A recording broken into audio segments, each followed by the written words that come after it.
Ok, esto es un experimento. Estoy en Argentina y siempre me parece inevitable estar pensando en lo que ocurre y las preguntas que se hacen en el debate de política económica. Y mi enfoque es en general tratar de pensar en esas preguntas con un poco más de teoría, con fundamentos de la teoría económica. Y quería mostrarles cómo, como un ejemplo por ahí para los estudiantes, cómo es que hago eso. Y en este caso quiero pensar en un problema que enfrenta la Argentina hoy, que sería el siguiente. Digamos, es una situación muy estilizada de la economía argentina, pero una pregunta que nos hacemos es, tenemos un déficit fiscal que está siendo financiado por señoreaje y queremos ir a una situación de equilibrio fiscal y dejar el señoreaje. En esa transición, ¿cómo hacemos?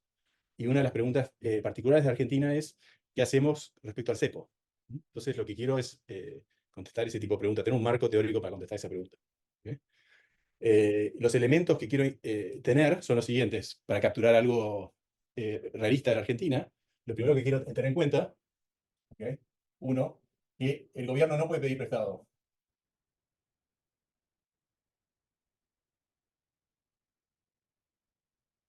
El segundo elemento es que voy a tomar un déficit que hay que financiar y voy a asumir que ya le hemos neteado todos los otros impuestos y ese déficit tiene que financiarse con señoriaje. ¿Ok? Entonces, déficit vía señoriaje.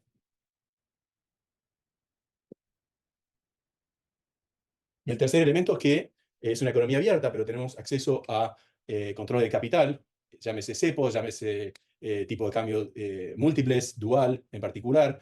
Como mínimo voy a tener un tipo de cambio comercial y un tipo de cambio financiero. Entonces llamemos a todo eso cepo.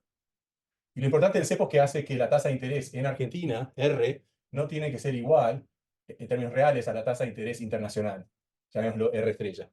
¿Sí? Así que estos son los elementos que quiero tener en un modelito para pensar.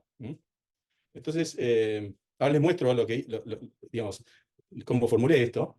Voy a tener digamos, siguiendo la línea del típico artículo de Calvo, voy a asumir que hay un agente representativo que consume y produce y decide cuántos saldos reales tener. Son los elementos mínimos para poder pensar estas preguntas.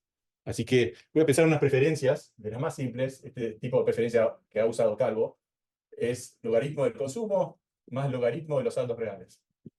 Esto se puede generalizar y sin ningún problema. Y acá tengo una tasa de descuento ρ, ¿sí? ρ es la tasa de descuento, ¿okay? Que es positiva.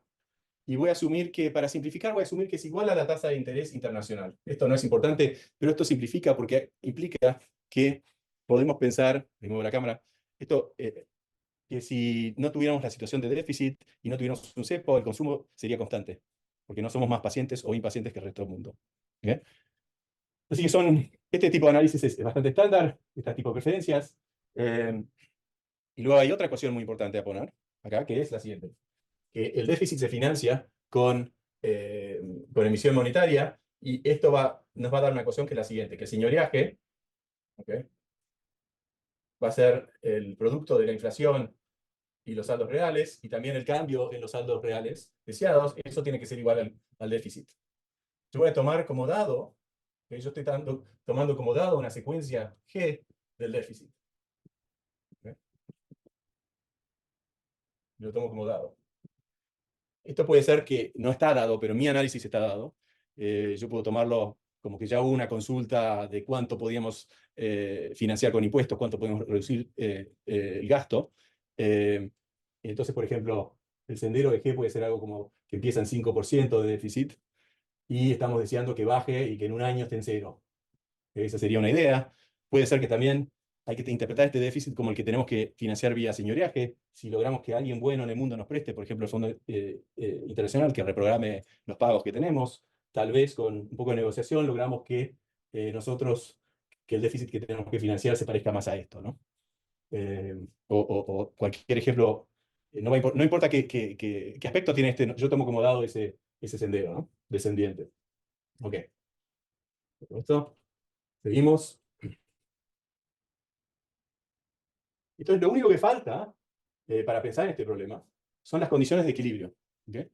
Un problema de Ramsey, pasemos acá un segundo, ¿okay?, acá abajo. ¿Qué es un problema de Ramsey? Un problema de Ramsey es resolver el óptimo. ¿Okay? El problema de Ramsey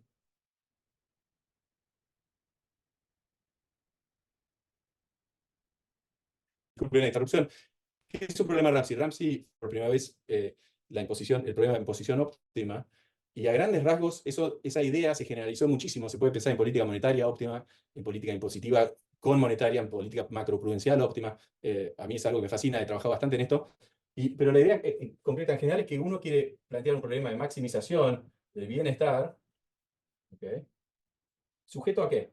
Sujeto a las condiciones, las restricciones de que uno tiene ciertos instrumentos de política pública que influyen en un equilibrio. Entonces uno quiere poner acá las condiciones de equilibrio dadas, o dados, perdón, los instrumentos. Entonces, este es el problema Ramsey. Tenemos que escribir un problema Ramsey para esta situación. Lo que nos falta, entonces, lo que tenemos que hacer es desarrollar cuáles son esas condiciones de equilibrio. ¿Mm?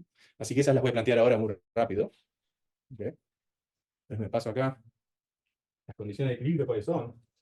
Bueno, el agente va a tomar como dado, los agentes van a tomar como dado una secuencia de tasas reales en Argentina y tasas reales que nos da el dinero. O sea que, déjenme explicarles, esta sería la tasa real que te da alguna inversión financiera, digamos un depósito a plazo fijo o algún bono. Y esta es la secuencia de tasas reales que te da el sostener dinero. ¿Okay? Si el dinero, estamos hablando de dinero papel, esa tasa real es menos la inflación. Así que pensemos en ese caso. ¿Okay? Menos la inflación. ¿Okay? Entonces, ¿cómo podemos pensar en el problema de un agente que está resolviendo esto en Argentina? Quiero pensar así, está maximizando la utilidad que escribimos antes. ¿Y qué está sujeto a? Está sujeto a una decisión de portafolio y de consumo, que es la siguiente. Puede ahorrar, A son activos, A punto es cuánto aumenta ese activo en el tiempo, M es la cantidad de saldos reales que sostiene, M puntitos en cuánto aumenta eso en el tiempo, y eso es igual al ingreso que tiene. Acá voy a asumir que el ingreso es constante y no hay una decisión de trabajo para simplificar. En cambio, sí tiene que decir cuánto consumir, y se le resta, esto es cuánto ahorra. Y acá están los retornos que obtuvo de sus inversiones anteriores, que es R, le voy a poner T a todo esto, R por los activos financieros, más RM por los saldos reales. Por supuesto, este es negativo, ¿no? Este es igual a menos la inflación. Pero este es un problema, acá tendría que poner cero infinito, está maximizando. Este problema es el problema del agente tomando como dado estos retornos. Es lo que vivimos todos, ¿no? Cuando vemos la inflación está alta, miramos la tasa por ahí de plazo fijo, decidimos cuánto protegernos con los plazos fijos versus obtener dinero, ¿no? Y este es este problema. ¿Okay? Y este problema tiene unas condiciones de primer orden muy simples, que van a ser familiares para muchos estudiantes, que es que ese punto es la condición de Euler, que dice que el consumo, esta es muy simple, dice que el consumo va a aumentar en el tiempo, vas a estar ahorrando para tener más consumo en el futuro, si la tasa de interés es buena respecto a la tasa de descuento. Si R es mayor que ρ, crece el consumo porque estás ahorrando, si R es menor que ρ, va cayendo el consumo. La otra condición también es muy simple, nos dice que los saldos reales son proporcionales al consumo, pero por una función L que depende de la diferencia entre la tasa de interés real en los bonos financieros menos la tasa de interés real sobre el dinero. Entonces, para que esto sea un poquito más reconocido, esta sería la tasa real, y esto dijimos que era menos la inflación, esto es la tasa real, la inflación. Esto está diciendo lo que ya sabemos, que hay una demanda de la tasa nominal. Si la tasa nominal es muy alta, la demanda de dinero es más baja. ¿Okay? Muy bien, así que tenemos estas dos condiciones. Esta L es una función decreciente, por ponerlos en activos financieros en vez de perderte ese costo de oportunidad del dinero. ¿Okay? Esta L, en este caso particular, además, es muy simple. Lo pongo acá como un paréntesis porque no va a jugar ningún rol. Pero L es igual a... Bueno, disculpen la interrupción, se me cortó internet, estamos de vuelta acá. Pero les decía, el problema, entonces, de la gente implica estas dos condiciones de equilibrio. ¿Okay? No tienen que pensar demasiado en los detalles de esta matemática, aunque los estudiantes de macro van a reconocer este tipo de ecuación de Euler. En el modelo clásico aparece así que, y este tipo de...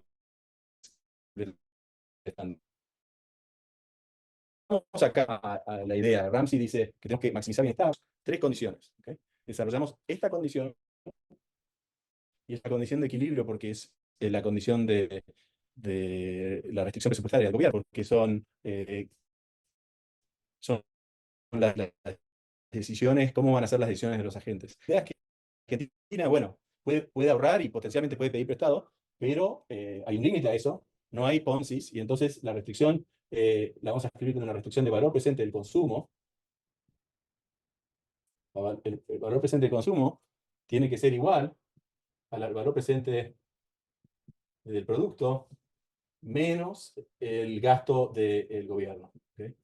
Acá estamos pensando en una forma muy simple, el gasto del gobierno es gasto, es realmente gasto, son bien que el gobierno usa. Si esto fueran transferencias, sería un poquito distinta esta ecuación, pero no cambiaría el resultado principal. Simplemente tendríamos que agregar las transferencias acá, y esta ecuación cambiaría, pero van a ver que no va a ser importante ese cambio. En rigor, yo voy a escribir, y también podemos sumarle al juego inicial que tiene la Argentina contra el resto del mundo, A0. ¿Okay? Entonces, yo voy a llamar a todo C mayúscula barra. ¿Okay? Porque yo voy a tomar como dado el sendero de G, y como dado la condición inicial de activos, así que este lado derecho me da un C barra, eso es lo único que importa. Así que hemos desarrollado la condición que necesitamos. Ahora entonces paso y juntando vamos a tener lo que queríamos. ¿Okay? Voy a juntar esto y voy a escribir el problema de Ramsey en nuestra situación. Bueno, recién borré sin querer unas condiciones que necesitaba, así que la voy a copiar de nuevo. M punto de t, la voy a reescribir ligeramente, M punto de t es igual a G de t menos, antes tenía la inflación, pero ahora voy a tener Rm de t, porque esto es menos la inflación, así que es lo mismo. ¿Sí? Y voy a poner M de t. ¿Okay? ¿Qué otra condición necesitamos? Bueno, tenemos que poner todas las condiciones de equilibrio acá, así que voy a borrar esto, pero vamos a usar las que desarrollamos recién. Una ecuación de movimiento, estas se llaman ecuaciones de movimiento, que simplemente es T, RT menos ρ. ¿Sí? Y la otra condición que teníamos es la demanda de dinero. Y finalmente tenemos la restricción intertemporal. Y lo mejor es pensarlo como, el equilibrio en el mercado financiero mundial. ¿Okay? Y ese es el valor presente. Discúlpeme, quería hacer un comentario. Acá tenía el valor presente, pero tomé el valor presente con ρ. Eso es porque estoy asumiendo, para simplificar la cosa, que R estrella es igual a ρ. Si no, acá debería estar siempre R estrella en vez de ρ. Así que volviendo acá, ahora voy a utilizar ese caso especial. ¿Se acuerdan que dije? Entonces voy a tener ρ de t consumo, entre 0 e infinito, tiene que ser igual a c bar. Y finalmente, estas son todas las restricciones como teníamos en Ramsey que tienen que haber, las restricciones que forman parte de un equilibrio, que son condiciones que tienen que ver con la optimalidad de los agentes, con los incentivos que las políticas públicas generan, que afectan esa optimalidad. Esas están incluidas acá. Por ejemplo, está incluido que si ponemos más inflación, vamos a tener menor demanda de dinero. Y también las restricciones presupuestarias están incluidas acá, y las restricciones de equilibrio en los mercados. Por ejemplo, esta es una condición de equilibrio en el mercado. Pero muy bien, falta una condición nada más, que es que el M inicial y el consumo inicial están libres. Son variables libres que pueden saltar, ¿no? A diferencia, por ejemplo, de una variable como el capital, no están restringidas por la condición inicial. ¿Okay? Entonces acá les dejo, no sé si se ve muy bien, el problema Ramsey, para tratar de capturar estas tres cosas que dijimos antes. Bueno, me falta ahora resolver este problema, y he hecho un poco de progreso en esto. Esto es un adelanto nada más de que este es el planteo, y he desarrollado un poco más este problema, pero no voy a seguir en detalle. Lo importante es que sale algo bastante simple, y por ahora no tengo todas las formalidades, pero la conjetura que tengo es la siguiente. Y les cuento la intuición. La conjetura es que siempre y cuando G sea positivo, vas a tener que tener algún tipo de impuesto, vas a tener impuesto inflacionario. ¿Ok? Pero además, siempre que eso sea cierto, vas a querer tener un poquito más baja la tasa en Argentina que en el resto del mundo, porque eso va a fomentar que la gente no se escape y demande más pesos, lo cual ayuda a recaudar vía de señoriaje. Y entonces, de alguna manera, eso captura que podemos tener una inflación más baja si tenemos el cepo. Una intuición muy general es que la inflación es un impuesto inflacionario, pero que recae sobre un activo muy, muy, muy particular, que son los billetes. Y la idea acá Y la idea, en general, es que nos conviene bajar la tasa doméstica para aumentar la demanda de dinero y así poder bajar la alícuota. Para poder bajar el impuesto inflacionario, que sería la alícuota, logramos reducirlas y aumentamos la base. Es un principio muy general y fundamental de finanzas públicas. Entonces, esa es mi conjetura de lo que va a salir acá. En términos económicos, prácticos, lo que está diciendo es, queremos terminar con la inflación, eso va a requerir terminar con G, el G acá es el déficit que requerimos financiar con señoreaje, pero mientras tengamos G, vamos a tener el impuesto inflacionario, que es algo que no queremos, es un mal. Por lo tanto, lo que queremos hacer, mientras tanto, es hacer que ese mal sea un mal menor, y eso se logra con el cepo. Vamos por partes. Impuesto inflacionario, malo, no queremos tenerlo. El cepo también malo, es un mal.